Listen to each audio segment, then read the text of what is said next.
I had no prior knowledge of David whatsoever, which I think is really the strength of this show. It takes something that is public knowledge and then reveals something that hasn't been public knowledge for some reason, and how deep that vein goes. And of course that leads you to people like David Madson.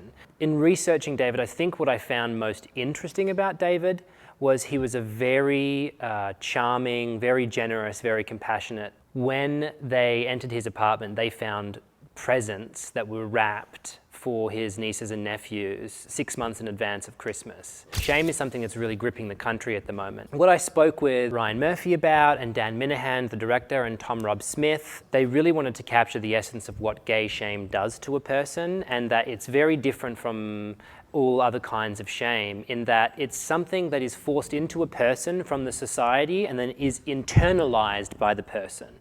So David was struggling with trying to fit in on a social level, with trying to belong, and those things are very different, fitting in and belonging, and how being gay in the 90s and being forced into the closet really led to him having neither of those two things. And when people don't fit in and they don't belong, the amount of shame and the amount of guilt eats away at a person. And I think for David, that's the main thing that I explore in episode 4 and throughout the series, is this idea of why didn't David run? That scene, there's an anecdote about that scene, which is that when we were filming that scene, what happened was on the call sheet, we had all of the footage for the death of Jeff Trail, and then on a different day, we had the reaction of David Madson. So I had time to prepare for that. But on the day, the director, Dan Minahan, said, "Okay, Cody, we're turning the camera around and we're going now."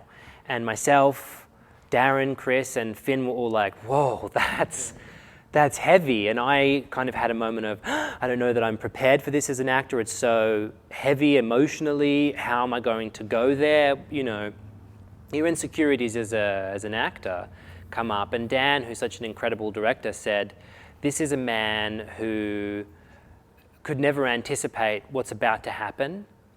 So just go with the authenticity of the moment." I think it's the hardest thing that I've ever done as a human being. It's so sad, but yeah.